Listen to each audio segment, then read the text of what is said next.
ಈ ದೇಶದಲ್ಲಿ ಬಿಜೆಪಿಯವರ ಗೂಂಡಾಗಿರಿ, ಬಿಜೆಪಿಯವರ ರೌಡಿಸಂ ಜಾಸ್ತಿ ಆಗಿದೆ.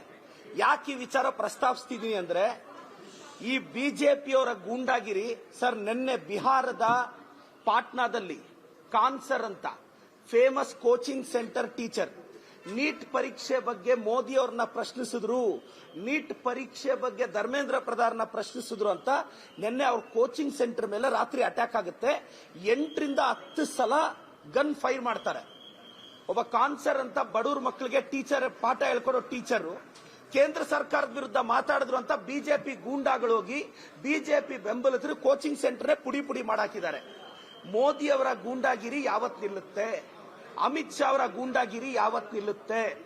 ಯಾಕೆ ಒಳ್ಳೆತನ ಸತ್ತೋಗಿ ಎಷ್ಟು ದಿನ ಆಯ್ತೋ? ಮೋದಿಜಿ ಅವರೇ, ಅಮಿತ್ ಶಾ ಅವರೇ, ನಿಮ್ ಗೂಂಡಾಗಿರಿ ವೆಸ್ಟ್ ಬೆಂಗಾಲ್ ಅಲ್ಲಿ ಅಭಿಷೇಕ್ ಬ್ಯಾನರ್ಜಿ ಮೇಲೆ ಅಟ್ಯಾಕ್ ಮಾಡಿದ್ರಿ.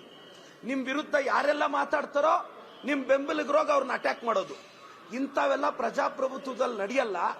ಇವತ್ತು ಕಾನ್ಸರ್ ಅಂತ ಸರ್ ಬಿಹಾರಲ್ಲಿ ದಯವಿಟ್ಟು ತಾವು ನೋಡ್ಬೇಕು. ಕೋಚಿಂಗ್ ಸೆಂಟರ್ ಮುಂದೆ ಹೋಗಿ ಯಾವನಾದ್ರೂ ಗನ್ ಫೈರ್ ಮಾಡ್ತಾನ? 8 ರಿಂದ 10 ಸಲ.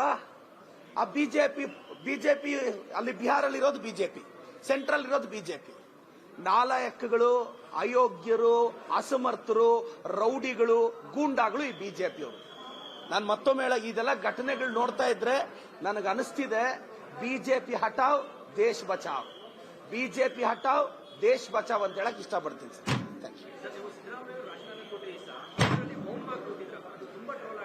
ಇಲ್ಲ, ಅದು ಮೌನವಾಗಿ ಏನಲ್ಲ ಸರ್. ನೋಡಿ, ಅಲ್ಲಿ ಬರ್ತಿದ್ದೆ, ಆ ಸಂದರ್ಭದಲ್ಲಿ ಒಂದು ಹಿರಿಯ ನಾಯಕರು ಹೊರಡ್ತಾ ಇದ್ದಾರೆ, ಹೊಸ ನಾಯಕರು ಬರ್ತಿದ್ದಾರೆ. ಆ ಸಂದರ್ಭದಲ್ಲಿ ನಾನು ಗ್ಯಾಪ್ ಅಲ್ಲಿ ಏನ್ ರಿಯಾಕ್ಟ್ ಮಾಡೋದು ಅಂತ ಮಾಡ್ಲಿಲ್ಲ ಅಷ್ಟೇ. ನಾನು ವೋಕಲ್ ಇದ್ದೀನಲ್ಲ, ನಾನು ಬಂದು ಮಾತಾಡ್ತಿದ್ದೀನಲ್ಲ. ಅವತ್ತೇನಂದ್ರೆ ಕೆಲವು ಎಮೋಷನಲ್ ಟೈಮಲ್ಲಿ ಏನ್ ಮಾತಾಡಿದ್ರು ತಪ್ಪಾಗುತ್ತೆ. ಸೊ ಆ ಭಾವುಕ ಕ್ಷಣದಲ್ಲಿ ಸುಮ್ಮನೆ ಇದೆ ಅಷ್ಟೇ ಸರ್, ಇನ್ನೇನಿಲ್ಲ. ಟ್ರೋಲ್ ಏನ್ ನನಗೇನು ಹೊಸಾದ ಸರ್? ನಾನು ಕರ್ನಾಟಕದ ಟ್ರಾಲ್ ಪೇಜ್ಗಳ ಕ್ರಶ್, ನನಗೇನು ಹೊಸಾದಲ್ಲ ಅದು ಸರ್. ನನಗೆ ನೋಡಿ, ಆಸೆ ಅಂತೂ ಇದೆ, ನನಗೆ ಆಸೆ ಇದೆ. ಕೊಟ್ಟರು ಓಕೆ, ಕೊಡದೇ ಇದ್ರು ಓಕೆ. ನಾವೆಲ್ಲ ಪಾರ್ಟಿ ಐಡಿಯಾಲಜಿಗೋಸ್ಕರ ಬಂದಿರೋರು, ಅಧಿಕಾರಕ್ಕಲ್ಲ. I came for the party ideology. ನಾನೊಬ್ಬ ಓಬಿಸಿ ಹುಡುಗ, ಒಂದು ಓಬಿಸಿ ಮೂವ್ಮೆಂಟ್ ನ ತರಬೇಕು ಅನ್ನೋದು ನಮ್ಮ ಉದ್ದೇಶ ಅಷ್ಟೇ.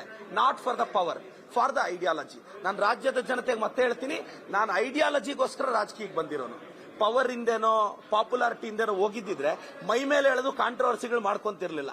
ನಾನು ಒಂದು ಟೀಚರ್, ನನಗೆ ಗೊತ್ತಿಲ್ವೇನು ನಾನು ಬೈದ್ರೆ ಅವ್ರು ಬೈತಾರೆ ಅಂತ. ಸೊ ಜೈ Congress. Thank you sir. Sir, ನಿನ್ನೆ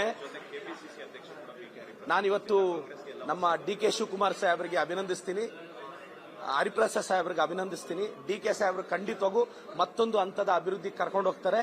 ಮತ್ತೆ ಹರಿಪ್ರಸಾದ್ ಸಾಹೇಬ್ರು ಒಂದು ಓಬಿಸಿ ನಾಯಕನಿಗೆ ಪಟ್ಟ ಕೊಟ್ಟಿದ್ದಾರೆ. ನಾನು ಓಬಿಸಿಗಳ ಪರವಾಗಿ ನಮ್ಮ ಹೈಕಮಾಂಡ್ಗೆ ಧನ್ಯವಾದ ಅರ್ಪಿಸ್ತೀನಿ. ಖಂಡಿತವಾಗೂ ಈ ರಾಜ್ಯದಲ್ಲಿ ಓಬಿಸಿಗಳ ಪೋಲರೈಸೇಷನ್ ಖಂಡಿತವಾಗೂ ಕಾಂಗ್ರೆಸ್ ಕಡೆ ಆಗಿದೆ, ಮತ್ತಷ್ಟು ಆಗಬೇಕು ಅನ್ನೋದು ನಮ್ಮಂತ ಓಬಿಸಿ ಹುಡುಗರ ಆಸೆ. ಮತ್ತೆ ನಮ್ಮ DK ಸಾಹೇಬ್ರು ಹೊಸ ತೀರ್ಮಾನ ತಗೊಂಡ್ರು, ಎಲ್ಲ ಹುಡುಗರಿಗೂ ಬಸ್ ಪಾಸ್ ಫ್ರೀ ಮಾಡಿದ್ದಾರೆ, ಅದಕ್ಕೆ ಅಭಿನಂದಿಸ್ತೀನಿ. ರಾಜ್ಯ ವ್ಯಾಪ್ತಿ ಬಿ ಖಾತಾನ ಎ ಖಾತಾ ಮಾಡ್ತೀವಿ ಅಂದಿದ್ದಾರೆ. ಮತ್ತೆ ಅಕ್ರಮ ಸಕ್ರಮದಲ್ಲಿ 2,500 ಚದರಡಿ, ಅದೆಲ್ಲ ಒಳ್ಳೆ ತೀರ್ಮಾನಗಳು. ರಾಜ್ಯದ ಜನತೆಗೆ ಹೇಳ್ತೀನಿ, ಇದನ್ನೆಲ್ಲ ದಯವಿಟ್ಟು ನೆನ್ಪಿಟ್ಕೊಳ್ಳಿ. ನಮ್ಮ ಕಾಂಗ್ರೆಸ್ ಪಕ್ಷಕ್ಕೆ ತಾವು ಆಶೀರ್ವಾದಿಸಬೇಕು. ಮತ್ತೊಮ್ಮೆ 28 ಅಲ್ಲಿ ಬಂದು ನಾವು ಬಹಳಷ್ಟು ಇನ್ನು ಪೆಂಡಿಂಗ್ ಇರೋ ಕೆಲಸಗಳನ್ನ ನಮ್ಗೆ ಇದು ಫಿನಿಶ್ ಮಾಡಕ್ಕೆ ಇನ್ನೊಂದು 6-7 ವರ್ಷ ಬೇಕು ಸರ್. ಖಂಡಿತವಾಗೂ ಅವಕಾಶ ಕೊಡ್ತಾರೆ ಅಂತ ಭಾವಿಸಿದ್ದೀನಿ. ಗ್ಯಾರಂಟಿ ನ್ಯೂಸ್, ಸುದ್ದಿ ಖಚಿತ, ನ್ಯಾಯ ನಿಶ್ಚಿತ.